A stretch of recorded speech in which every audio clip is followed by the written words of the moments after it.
We're finding that lots and lots of people are watching this on Facebook and YouTube and LinkedIn. A couple of notes before we start. Everyone, we're on the Big Joel community call on Mondays at 2 p.m. and 11 a.m. Pacific. I think I see all time zones on here right now. I see Kevin Lechko. He's the one that gave me the idea. He said, Joel, wouldn't it be cool if I could actually listen to these calls as a podcast audio instead of having to watch them? And we thought that was a pretty cool idea as well. So Josh is slowly converting all of these calls for the past 2 years, which we started at the beginning of the pandemic, to podcasts. So you'll be able to pick them up on Apple or Spotify or wherever you listen to podcasts. And you'll know who I'm interviewing each time if you want to look for certain ones. So this one will definitely be converted to podcast quickly as we work through the others. One more thing of note, we do have a crush group. Josh, tell me if I'm wrong, starting July 9th. It is a 1 p.m. time slot Eastern.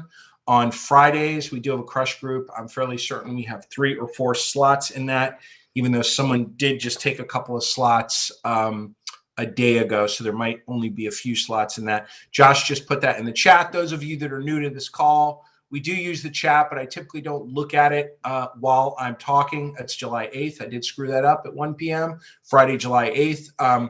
And Josh or somebody else will probably look at the chat if there's something specific in there you want us to address. So fun times. You all have been listening to me rant and rave about taking market share right now. Now is the time to take market share. Now is the time when most loan officers are calling a wambulance, as in, wah, the rates are too high. There's no business. I just sat around and did refis for 3 years, and now I have nothing to do. And what a beautiful, perfect time for those of you that are on this call right now, because I'm sure you're pretty aggressive if you're on this call, to actually take market share. And I'll tell you just some stats of the loan officers that I personally work one-on-one with. 38 of them, over 95% of them are up year. If you look at last year through May, purchase units, they're up purchase units through May against last year, which is a big stat. And what's cool is they took those loans, some of those loans probably from someone else. So now is the time to double down and really have at it. And I thought, what better time to have my friend, Mr. Andrew Marquis, on the call. He's one of the best loan officers in the country. Andrew, I don't want to misquote. I think you're number 6 last year in Scotsman's Guide. Now that they dropped all the better.com LOs out of there, right? I think we're left with people actually doing purchase loans. He's a personal friend of mine. He's a great guy. He's full of knowledge. But I will tell you one thing about Andrew when you're listening. Don't be swayed. Just know that he's an extremely hard worker, very hard worker. He does not mess around. I would say he exemplifies the word grit. He's coming to us here from his actually his second home in Vermont right now. But I guarantee you he's working because he's taking market share like all of you all should. So today we have Andrew Marquis with Cross Country Mortgage. Andrew, I don't want to mess up your title. You senior vice president? Is that the title they gave you? That works. Yep. Or it doesn't even matter. Most LOs go, call me whatever you want. Just check out my W-2, right? Junior, I don't care. Junior loan officer. Yeah, exactly. Junior loan officer, Andrew Marquis. And everyone, Andrew is a Joel person, meaning he is all about originating purchase loans referred from agents. That is his whole gig. Obviously, I'm sure he did tons of refinances, but that was never a focus. So Andrew, what exciting times we're in right now. And when did you get in the mortgage business, by the way? What was your first year? 2003. Okay, so Andrew's on the other side of, you all have heard me talking about, we have a whole generation of loan officers that have never originated loans in a non-30-year fixed market. In fact, they just have seen the rates dropping for like 10 years. They've never seen this before. And by the way, we also have a generation, and Andrew, I'd love to hear your opinion on this if you're seeing this, because I'm hearing this from all of my clients. Most real estate agents are not equipped to pencil sell their way through this market. I'm in front of agents every week and I'm telling them, do whatever you can do to get your client to your loan officer within 10 seconds. Like say 3 words and get them over there. Because these agents, can't, a borrower says, oh my God, the rate's 6%. I'm not going to buy. There's no answer. Yep. But a great lender has the answer for that. Are you seeing the same thing with the agents? 100%. There's just not a lot of experienced agents. Experienced agents are asking me what the rate is every day, and you can sense the fear in their voice for sure.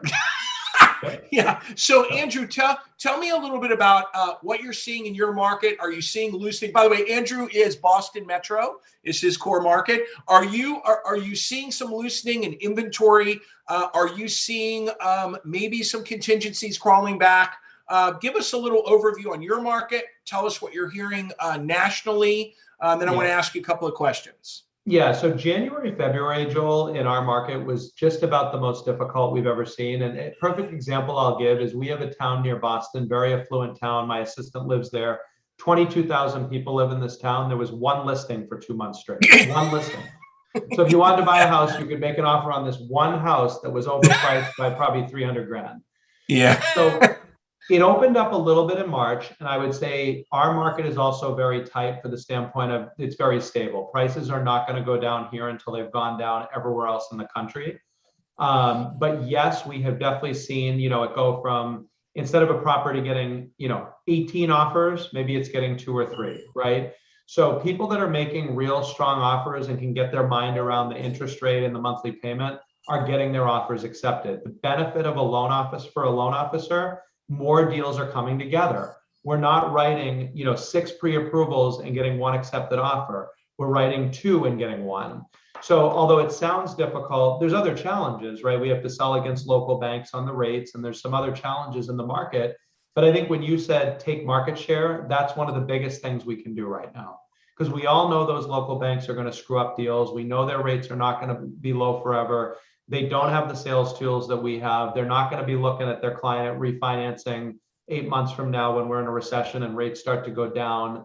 So it's really where you can establish your value in the market, gain more market share, maybe pick up a junior LO here or there that's struggling at a bank, and sell with confidence, Joel. I just took a loan today, second home purchase. I quoted the borrower 5.5% on a 15-year fix with 2 points. I said it confidently. I said, this is the next steps in the process. We're going to get you approved. You're going to close on your house. She was like, great, just let me know what to do. Yeah, people don't, they discount that what I call professional swagger, and people are attracted to people that are confident. And as soon as you pause, the client starts taking you apart 100 miles an hour.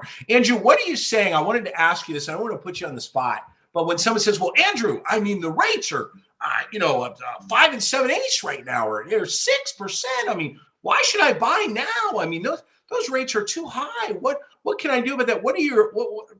Give us a little bit of your buyer consultation there on the current state of the rates. I'm sure everyone would love to hear that.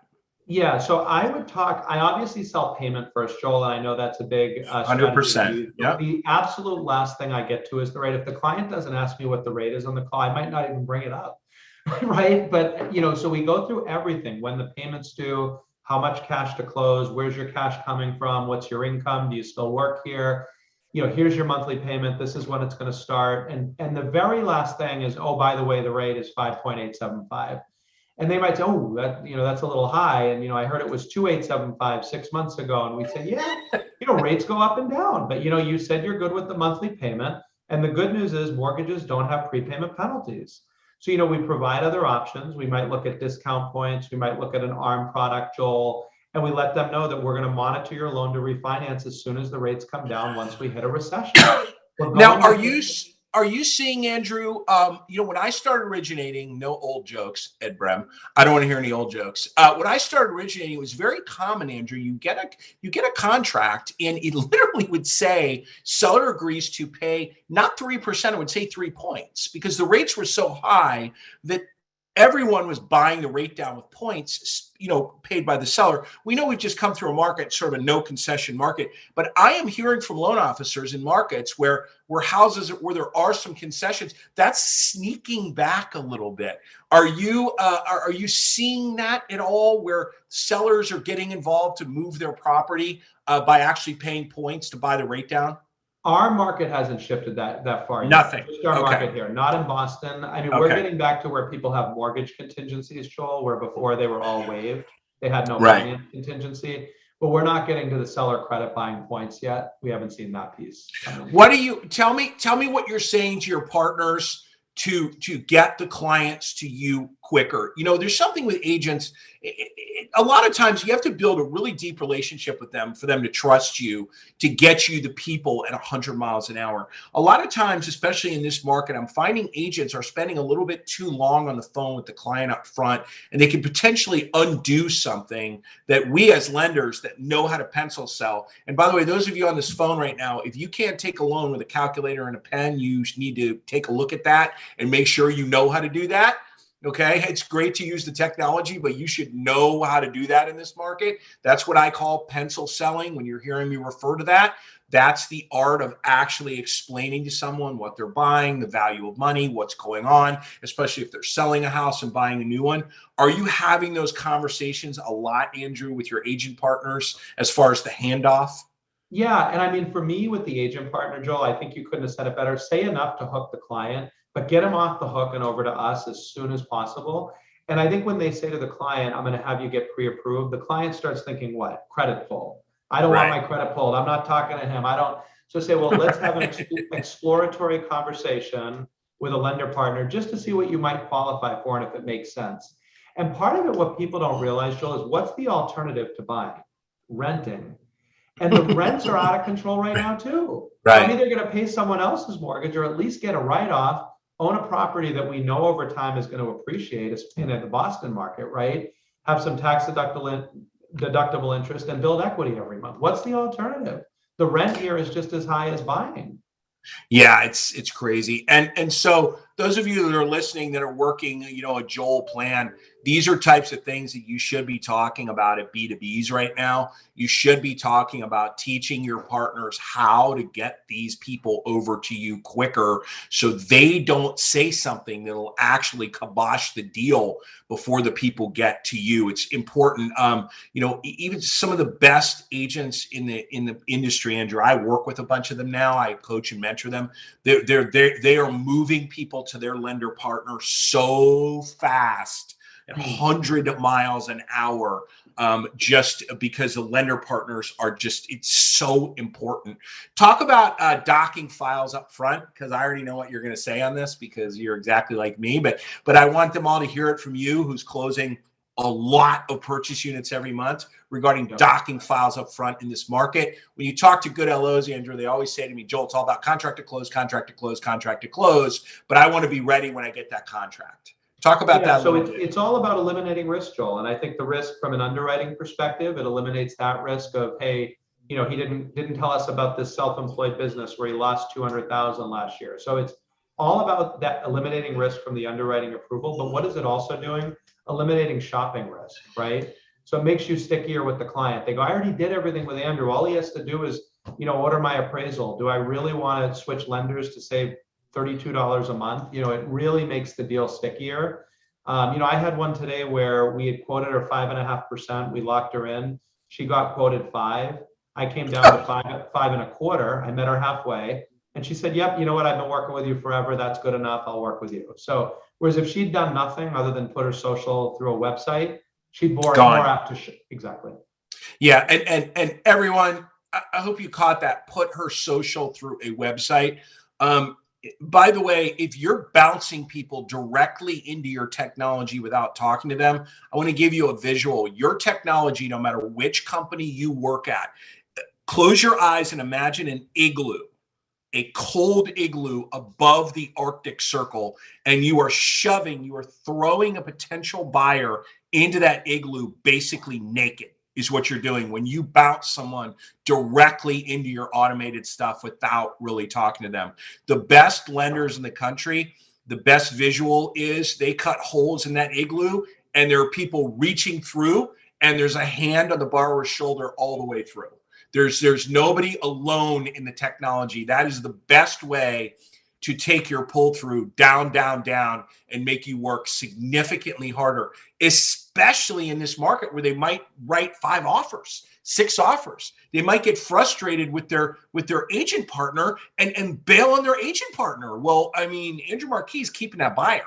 I mean, you definitely want to keep, you want to make sure you keep that buyer, and you want your agent partners to know you're doing everything to do that. Andrew, I'm glad you said that. With all the technology, I used to say high touch, low tech wins the game every time. High tech, low touch, is a loser. Now I say high touch, high tech. You need to know how to use both. You need to use technology, but make them feel warm. Everyone, 3 most stressful things in life: death of a family member, divorce, buying or selling a house. We're right in the middle of that. Most people, unless you're somewhere in Seattle and you literally, are Gen Z or something, and you refuse to speak to a human being, which is 2% of maybe people getting mortgages, I'd say everyone wants to talk to a human being, at least for a couple of minutes. Andrew, what would you tell some of these people on here, that maybe had last couple of years, their biggest years ever? They maybe bought that second home that they're Airbnb-ing now. The Corvette might be in the driveway,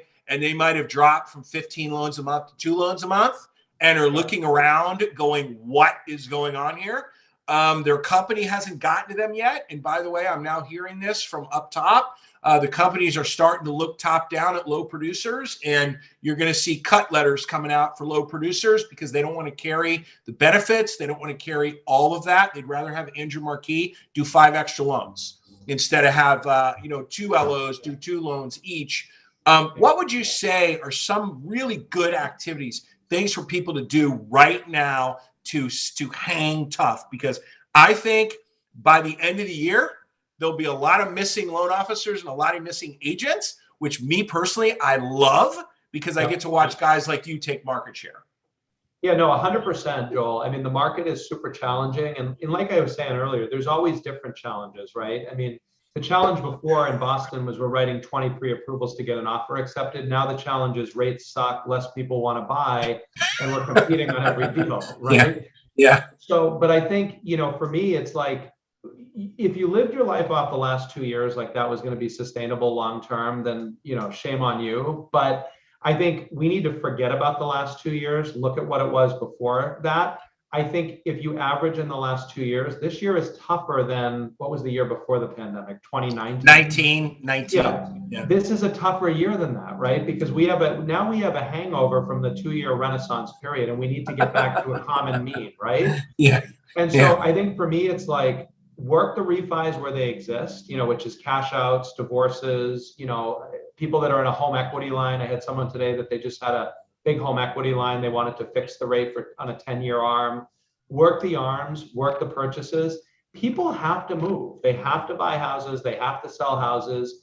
Live thinner, forget about, don't eat out 6 times a week. Don't drink the $200 bottle of wine, when you say Corvette, I figured you'd be saying like Ferrari, Joel, but people need to just kind of cut back and like you said, get to the grind, get the grit going, hire people, meet with your agents more, work a little bit harder, and you're going to come out of this thing and your income is going to be much more than it was in 2019. I could not agree more.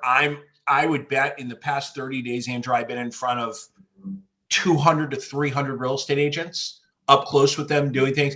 I mean, the good agents are not giving up. Those of you that, again, I don't want to give away my age, Ed Brim, other old people on the call here. But listen, I wrote loans at 14%. And by the way, I wrote a lot of loans. I wrote a lot of loans at that. I mean, people always buy and sell. It's exactly what Andrew said. People always buy and sell. I mean, there's always things going on. And by the way, just so you know, we are still, this is factual, 5 million houses short for people that want them as of now. As of right now, we're not even counting all the people getting out of grad school, getting this. We are 5 million houses short, which means we will overcome what's going on right now. And you want to be standing there with a shovel, and a bucket when it happens. You don't want to have tapped out and be working at CarMax, which are a bunch of loan officers will be doing that.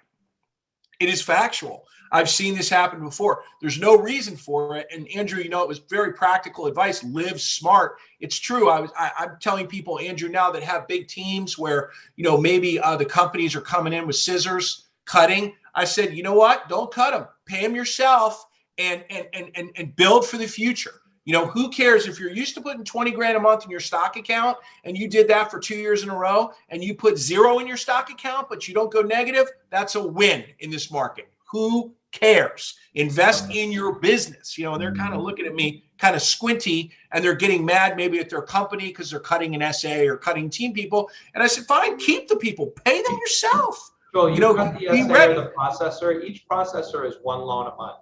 Isn't it easier to just go out and find instead of one loan free and keep the processor? Because you all know we're going to come out of this and the one loan a month is really 6 and then you don't have the processor.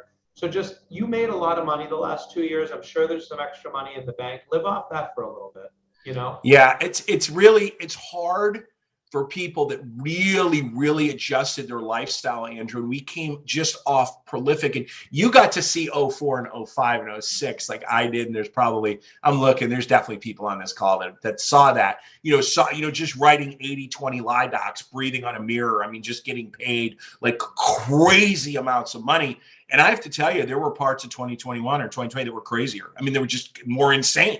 Just so even crazy. I saw you, I had a Tesla and we were doing like 100 and some odd miles an hour. You remember, right? I traded in the Tesla and I'm driving a Jeep Wrangler now during the pandemic because I wasn't driving anywhere. I said, I don't need this anymore. Yeah. But it's smart. It's acting smart. You know, you want to outlast everyone else, by the way. You want to be standing at the end of this. And I'm telling you, I'm not screaming from the mountaintops. This is like those of you that gave me a bunch of crap and called me old and out of touch when I said pre-qual 1 over. Who's laughing now? When I said, don't be pre-qualing at 3, pre-qual at 4. Joel, you don't know what you're talking about. You have to pre-qual at 3 or the agents won't use you. And I was like, I don't know what agents you're working with, but I can tell you right now, if you explain that what you're doing is protecting them by pre-qualing over, and now some people are like, Joel, I should have been 2 over. And that's Andrew, tell everyone what in your group over the past month, have you gone through meticulously all your pre-quals to pull the ones out that were no longer qualified? And what did you do about it? And tell people what you did, because there are people on this call that have not done that. They are sitting with stuff in their virtual it's a great touch point, Joel. And I think if you proactively reach out to the agent and the borrower together, you know, in a sensitive way, you don't want to disclose like the client's income or anything. But if you say, hey, John, you know, I looked at your pre-approval. We had kind of maxed you out at XYZ. Rates have gone up a little bit. Your max is now this. I think by being proactive, everything in a way, and you get this, Joel, is a show for the agent, right? You have to show that annuity partner, that agent that's going to send you 12, 15 deals a year, as long as you're in this business, that you're proactively protecting their interests. And it's a touch point. So I think anytime you can touch base with a referral partner with beneficial information is always a win. And I'm meeting with agents every day. I'm still meeting with agents every day myself. So yeah, it is. There are a lot of people out there getting burned where you got pre-quals out there from 3 months ago, and the people are no longer remotely qualified for what you qualified them for. Let's put it that way. Or that new payment literally made them pee down their leg. And the agents are out there working with them, and you haven't said a word. And you're going to get a contract in, and it's not going to be pretty. That is not a phone call you want to be on with an agent pretty much ever, telling them that, oh, great, thanks for the contract. By the way, I gave them their new payment, and they literally peed down their leg. Like they're out, even before any contingencies. Are like, pull it. I'm gone. I'm done. Okay, so there are a lot of you out there that have stuff in your, I'm calling it your virtual file cabinet. We used to have real file cabinets with manila folders. You have a virtual file cabinet. Everyone on this call might have people out there that the customer does not realize what their payment's going to be in this market. And unfortunately, the rates have not gone up enough. I know you're going to hear it here. I'd like to see the rates go up a little more so you all can really get some aggressive ARM product. Right now, it's hard to do that aggressive ARM product where the rates are. We need them higher so you have an aggressive 3, 5, 7. A lot of people, Andrew, on this call have never even sold a product like that before. I was telling someone, Andrew, I have a 1-month adjustable on my house. 1 month adjustable. I built it in 2003, refied it in 2005. So it is 17 years old, never touched it. It's the greatest loan ever. If What's the consumer average interest knows rate how you to paid? use it. What rate have you paid on average? It is low, man. It is low. Right now I'm paying 2 3/8 or 2 and whatever. But it is, I never paid the neg am. I mean, you have to know how to sell it. Everyone, I mean, I could have done a LIDOC then, but I didn't do a LIDOC, which by the way, a LIDOC is just when you lie and say what your income is and you get approved for everyone. That's called a LIDOC loan instead of a low doc loan. But now that you have to qualify, I mean, how many loan officers, Andrew, out of 20 could sit with a pen and a calculator and explain that loan to people? 2, 3, maybe. You should be one of those 3. Okay, because if not, one of those 3 is gonna take you out back and beat you. You don't want someone talking to Andrew Marquis or I see Jen Miklos sitting here. Jen Miklos, you're in trouble because you guys have been around. You know how to sell those products. You're going to wax the other person that's trying to sell them some 20-year fixed or some wacky program. They're in big trouble. But I think, Andrew, I don't know what you think. I think the rates need to go up a little for us to have those programs, because I don't see them coming without it. Yep. No, I agree. It needs to be enough tangible benefit, Joel, for sure. So anything else, Andrew, that people could just take away from this as we start to wrap up? How many purchase units you got on the books for June, your group, ballpark?